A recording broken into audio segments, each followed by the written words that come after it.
십자가에 달리신 예수를 보라. 이런 제목으로 말씀 전합니다. 한번 따라해 볼까요? 십자가에 달린 예수를 보라. 우리는 본의 아니게 오해를 받는 경우가 있습니다. 내가 어떤 말을 했는데 듣는 사람들이 내 본래의 의도대로 생각하지 않는 것이죠. 사사로운 관계에서 오해가 생길 수 있지만 정치인이나 연예인들 같이 알려진 사람들의 경우 대중들에게 오해를 사기가 쉽습니다. 야고보가 우리가 다 실수가 많으니 만일 말에 실수가 없는 자라면 곧 온전한 사람이라 이렇게 말했는데 목회자들도 오해를 받기가 쉽습니다. 말을 많이 하는 사람들이기 때문에 그만큼 실수할 수 있고 오해를 받기 쉽습니다. 그러나 인류 역사 속에서 사람들로부터 가장 큰 오해를 받은 분은 단연 나사렛 예수 그리스도이십니다. 예수님은 아담과 하와가 범죄한 직후에 여자의 후손으로 언급되었습니다. 그 후 이스라엘 역사를 통해서 하나님께서는 끊임없이 그리스도를 보내실 것을 말씀하셨습니다. 그리고 때가 찼을 때에 예수님께서 사람의 몸을 입으시고 이 땅에 오셨습니다. 30세가 되었을 때 예수님은 이른바 공생애를 시작하셨습니다. 사람들에게 자신을 공적으로 드러내셨습니다. 예수님은 때가 찼고 하나님의 나라가 가까이 왔으니 회개하고 복음을 믿으라. 그렇게 외치기 시작하셨습니다.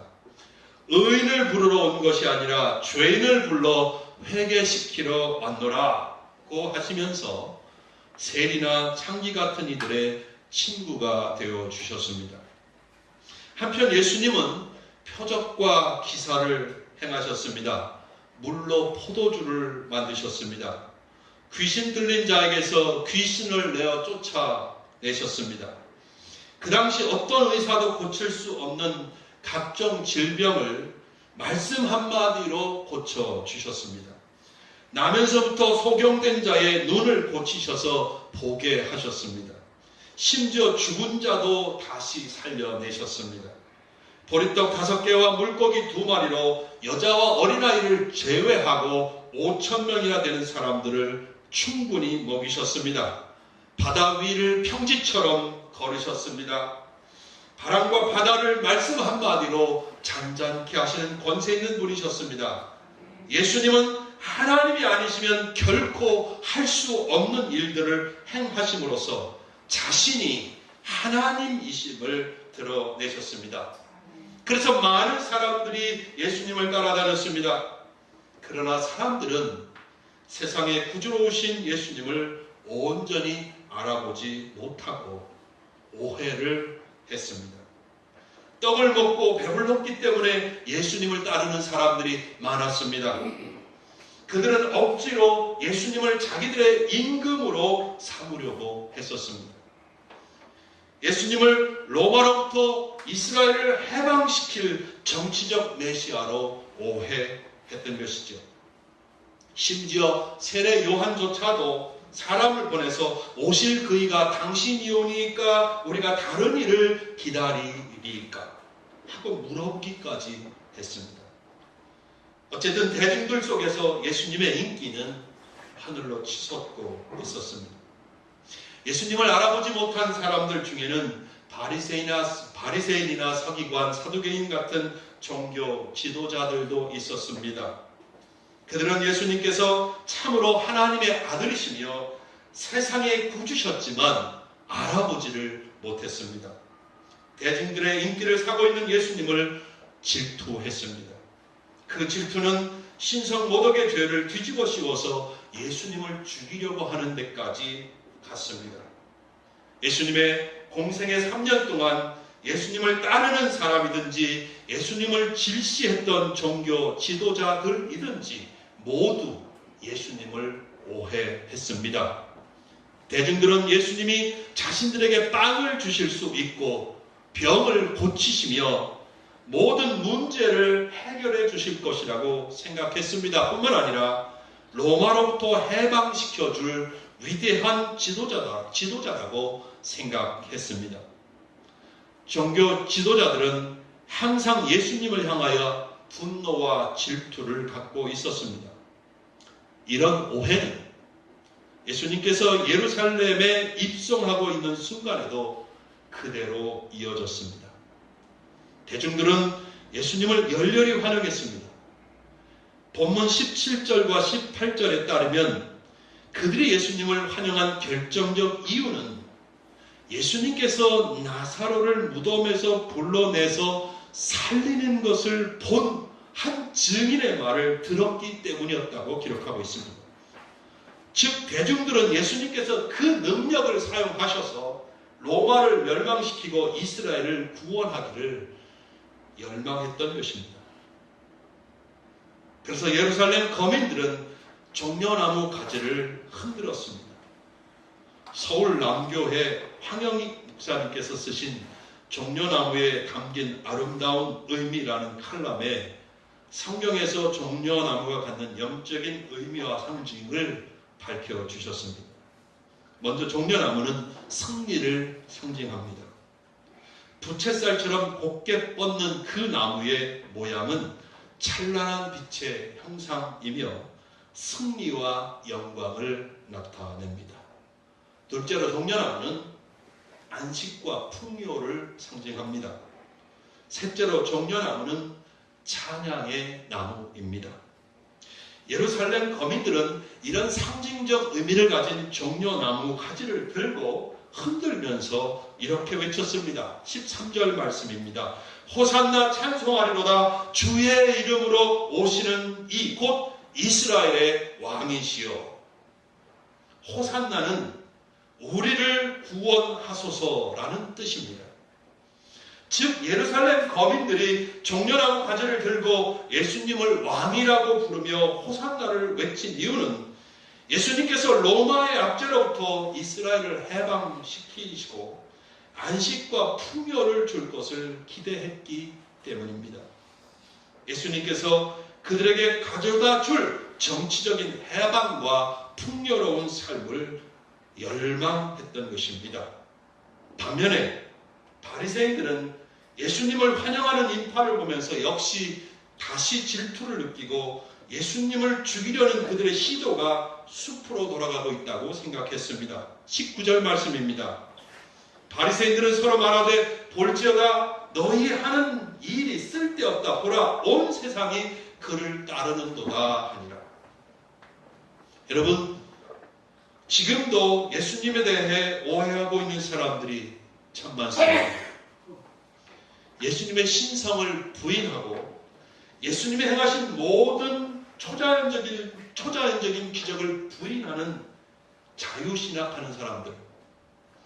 예수님은 모든 정치적인 압제 아래에 있는 대중들을 해방시키는 분이라고 해방신학을 시작한 남미에서 시작한 이 해방신학하는 사람들 모두 다 예수님을 오해한 사람들입니다. 예수님을 믿는다고 하면서 교회 나와서 예배드리면서 오직 세상적인 성공과 부요함만을 추구하는 것 역시 예수님을 대단히 오해하고 있는 것입니다. 예수님은 사람들을 부자로 만들어 주려고 오신 분이 아닙니다. 예수님은 믿는 사람들을 세상에서 유명하게 만들어주고 성공하게 하려는 분이 아닙니다. 예수님은 우리의 육체와 현세적인 문제만 해결해 주시려고 오신 분이 아닙니다. 우리는 오해하면 안 됩니다. 만일 예수님을 이렇게 오해하고 잘못 믿으면 예루살렘 거민들이 단 며칠 후에 예수님께 등을 돌리고 십자가에 못 박으라고 외친 것처럼 역시 예수님을 버리고 말 것입니다. 여러분 그러면 예수님은 어떤 분이신가요? 예수님이 이 땅에 오신 가장 큰 이유는 무엇이겠습니까? 오늘 본문에서 14절, 15절 말씀이 예수님의 참된 모습을 보여주고 있습니다. 이 말씀은 구약의 스가랴 9장 9절을 인용한 말씀입니다. 즉 예수님이 예루살렘에 입성하시는 모습은 스가랴서 9장 9절의 성취였습니다. 스가랴 9장 9절 말씀을 그대로 읽어드리겠습니다. 시온에 따라 크게 기뻐할지어다. 예루살렘에 따라 즐거이 부를지어다. 보라, 내 왕이 내게 임하시나니 그는 공의로우시며 구원을 베푸시며 겸손하여서 나귀를 타시나니 나귀의 작은 것 곧 나귀 새끼니라. 예루살렘 거민에게 열렬한 환영을 받으신 예수님은 화려하고 웅장한 개선장군이나 혹은 위대한 정치적 지도자의 모습이 아니었습니다. 예수님은 나귀 새끼를 타고 예루살렘으로 들어오고 계셨습니다. 나귀 새끼를 타신 이유는 겸손하셨기 때문입니다. 예수님은 사실 우주의 왕이십니다. 아멘.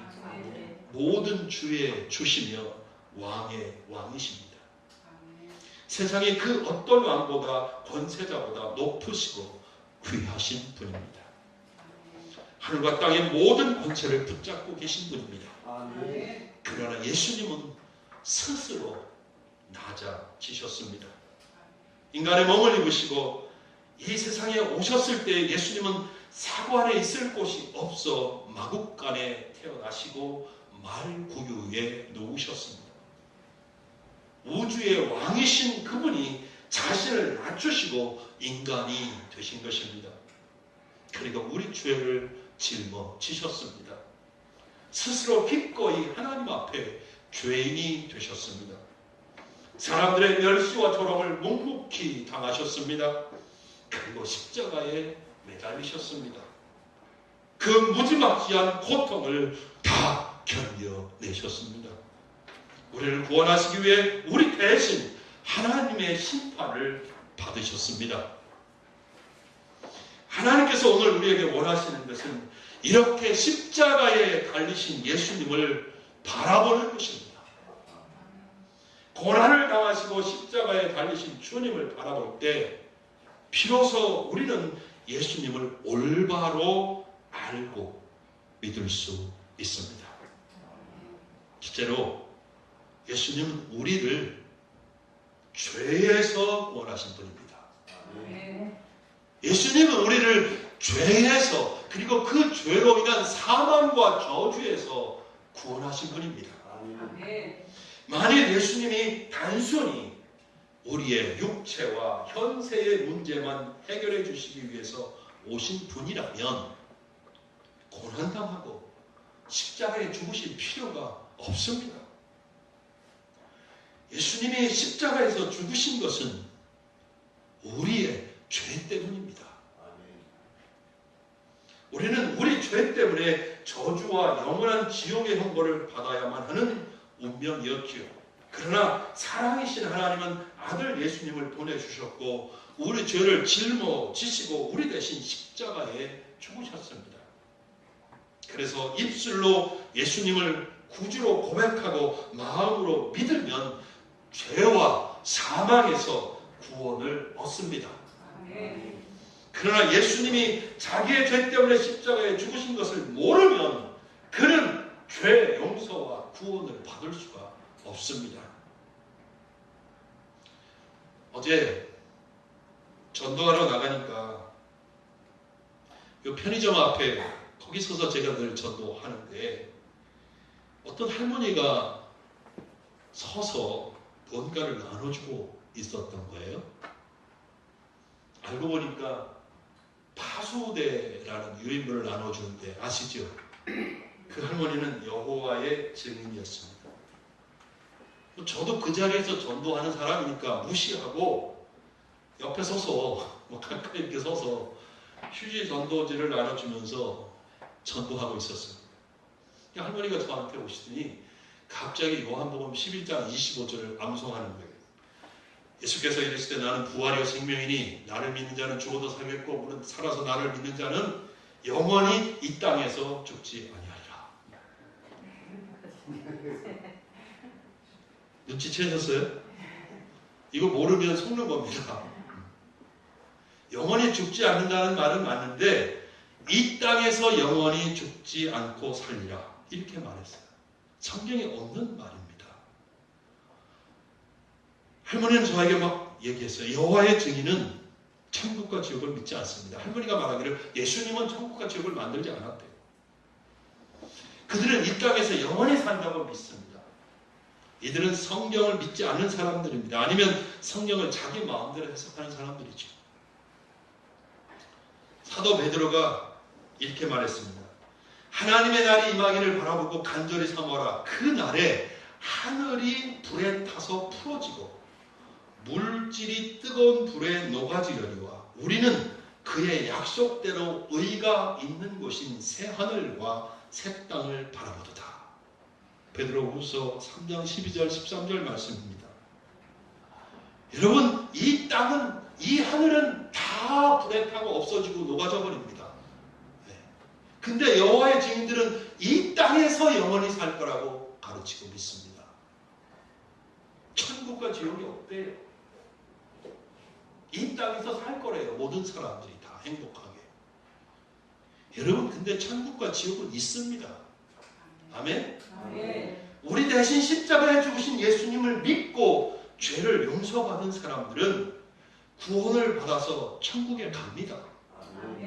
그러나 예수님을 믿지 않은 사람들은 지옥불에 던져질 것입니다. 천국과 지옥이 없으면 도대체 예수님께서 왜 십자가에 죽으셔야만 했겠습니까? 예수님께서 천국과 지옥을 만들지 않았다니요. 말이 됩니까? 성경을 읽어본 사람이라면 이런 말은 절대로 할 수가 없습니다. 예수님은 정치적 메시아가 아닙니다. 예수님은 빵만을 주시는 분이 아닙니다. 예수님은 사회 구조를 바꾸는 것을 목표로 하시지 않았습니다. 예수님이 그런 분이셨다면 진짜 친히 정말 로마를 무너뜨리고 이스라엘을 정치적으로 해방시키셨겠지요. 그러나 예수님은 한 사람 한 사람을 죄에서 구원하시기를 원하셨습니다. 건강한 자에게는 의사가 쓸데없고 병든 자에게라야 쓸데 있습니다. 마찬가지로 예수님은 의인을 부르러 오신 것이 아니라 죄인을 구원하기 위해서 오신 것입니다. 그래서 자기를 낮추시고 고난을 다 당하시고 십자가에 죽으신 것입니다. 여러분 예수님을 바라보시기를 바랍니다. 나의 죄를 용서해 주시고 구원해 주시는 그 예수님을 바라보실 수 있기를 바랍니다. 두 번째로 예수님은 우리의 왕이십니다. 15절을 같이 읽겠습니다. 시작. 이는 기록된 바 시온 따라 두려워하지 말라. 보라 너의 왕이 나귀 새끼를 타고 오신다 함과 같더라. 예수님은 이 세상의 왕이 아니라 예수님을 구주로 믿는 모든 사람들의 왕이십니다. 즉 예수님은 바로 우리의 왕이시라는 거예요. 많은 사람들이 예수님을 가난하고 약한 사람들을 위해 자신의 이 삶을 희생한 훌륭한 삶의 모델이라고 여깁니다. 또한 예수님을 석가모니 공자 그리고 소크라테스와 함께 세계 4대 성인 중에 한 사람이라고 생각합니다. 저는 절대 동의할 수가 없습니다. 석가모니 공자, 소크라테스 이 사람들이 훌륭한 삶을 살았다는 것은 인정합니다. 그러나 그들이 아무리 훌륭하더라도 결코 예수님과 맞먹을 수는 없습니다. 예수님과 동등할 수는 없습니다. 아멘. 빌립보서 2장 6절로 10절을 읽어드리겠습니다. 그는 근본 하나님의 본체시나 하나님과 동등됨을 취할 것으로 여기지 아니하시고 오히려 자기를 비워 종의 형체를 가지사 사람들과 같이 되셨고 사람의 모양으로 나타나서 자기를 낮추시고 죽기까지 복종하셨으니 곧 십자가에 죽으심이라. 이러므로 하나님이 그를 지극히 높여 모든 이름 위에 뛰어난 이름을 주사 하늘에 있는 자들과 땅에 있는 자들과 땅 아래에 있는 자들로 모든 무릎을 예수의 이름에 꿇게 하시고. 이 말씀에 의하면 예수님은 하나님이시지만 겸손히 자기를 낮추시고 나귀 새끼를 타셨습니다. 십자가에서 그 무시무시한 고통을 견뎌내시고 죽기까지 복종하셨습니다. 그래서 사도 바울은 선언합니다. 이러므로 하나님이 그를 지극히 높여 모든 이름 위에 뛰어난 이름을 주셨다. 하늘에 있는 자들과 땅에 있는 자들과 땅 아래에 있는 자들이 예수의 이름 앞에 무릎을 꿇어야 합니다. 그러나 안타깝게도 많은 사람들이 예수님을 온전히 알지 못합니다. 알려고 하지도 않습니다. 전도를 할 때 물 유지 전도지를 나눠주면서 제가 이렇게 말합니다. 예수님 믿으세요. 신림소망교회입니다. 그리고 지나가는 그 뒤통수에다 대고 하나님께서 사랑하십니다. 전도하다 보면요, 정말 전도지, 주는 전도지 받기만 해도 고마운 생각이 들어요. 많은 사람들이 전도지를 거부합니다. 그거 받는 것도 거부해요. 거부하는 몸짓이 다양합니다. 멋있게 통장 이러더라고요. 또 눈을 지근각 이러면서 그냥 지나가는 사람도 있고 그렇습니다. 어제는 전도하면서 제가 예수님을 믿는 게 너무 감사했어요. 저 사람들은 저렇게 믿지 못하는데, 저들은 세상 신의 통치 아래 있고 참 생명과 진리를 알지 못하는데, 나는 예수님을 믿는 이 믿음이 있다니 너무 감사한 거예요. 에베소 2장 8절에 믿음은 하나님의 선물이라고 그랬잖아요. 하나님의 선물을 받은 거예요. 정말 감사한 일이 아닐 수 없어요. 저에게, 그리고 예수님을 믿는 여러분에게, 저에게, 그리고 예수님을 믿는 여러분에게 예수님은 왕이십니다. 아멘. 주이십니다. 아멘. 혹시 예수님을 구주로 믿지 않는 분들은 지금이라도 십자가에 달리신 예수님을 바라보십시오. 아멘. 민우가 십자가에 달린 예수님을 바라보고, 예수님은 바로 당신의 죄 때문에 죽으신 것입니다. 예수님이 구주이심을 고백하십시오. 그리고 예수님이 나의 왕이라고 고백하실 수 있기를 바랍니다. 아멘. 세 번째로, 예수님은 우리에게 기쁨과 즐거움을 회복시켜 주십니다. 스가랴서 9장 9절 앞에 시온에 따라 크게 기뻐할지어다 예루살렘에 따라 즐거이 부를지어다. 시온의 딸이나 예루살렘의 딸이나 똑같이 예루살렘을 여성에 비유하여 표현한 것입니다. 구약 성경에는 성읍을 흔히 여자에 비유하는 경우가 많았습니다.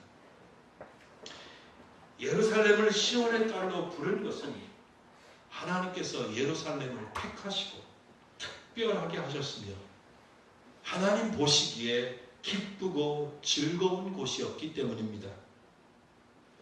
그러나 예루살렘은 죄가 가득 찬 곳이 되어버렸습니다. 만민이 기도하는 집이어야 하는 예루살렘 성전이 강도의 구렬이 되어 있었습니다. 열매는 없고 잎사귀만 무성한 무화과 나무처럼 겉모습은 그럴듯하게 하나님을 섬기는 듯이 보였지만 예루살렘은 하나님을 사랑하지 않았습니다. 하나님을 경외하지 않았습니다.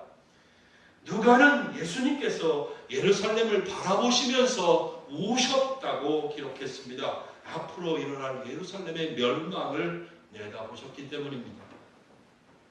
예수님은 예루살렘을 바라보시면서 탄식하신 적도 있습니다. 누가복음 13장 34절입니다. 예루살렘아 예루살렘아 선지자들을 죽이고 내게 파송된 자들을 돌로 치는 자여 암탉이 제 새끼를 날개 아래에 모음같이 내가 너희의 자녀를 모으려 한 일이 몇 번이냐. 그러나 너희가 원하지 아니하였도다. 예수님은 이렇게 죄가 가득한 예루살렘으로 입성하십니다. 그러나 예수님은 환영하는 사람들의 기대대로 칼을 들고 로마와 싸우시지 않을 것입니다. 도리어 로마의 사형수가 되어 십자가에 죽임을 당하실 것입니다. 그 의미는 예루살렘을 정치적으로 로마에서 해방시키는 것이 아니라 죄와 속박과 권세로부터 해방시키는 것입니다. 예루살렘 거민들은 이것을 알았어야 했습니다. 이것을 알았더라면 그들은 정치적인 의도를 가지고 예수님을 환호하는 것이 아니라 스가랴 9장 9절 말씀대로 마음속으로부터 기뻐하고 즐거워했을 것입니다. 그러나 종교 지도자들과 예루살렘 거민은 이와 같은 하나님의 구원 계획을 알지 못했어요. 예수님께서 예루살렘을 죄와 어둠의 권세에서 해방시키고 참된 기쁨과 즐거움을 회복시켜 주시는 것을 알지 못했습니다. 그래서 단 며칠이 지난 후에 예수님을 십자가에 못 박으라고 소리를 쳤던 것입니다. 사랑하는 신림소망교회 성도 여러분, 우리는 십자가에 달리신 예수님을 바라보아야 합니다. 예수님께서 십자가에서 죽으심으로 성취되는 놀라운 구원과 회복을 바라볼 수 있어야 합니다. 그럼 우리 속에 기쁨과 즐거움이 회복될 수 있을 것입니다. 제 말씀을 맺겠습니다. 성철 스님 아시죠?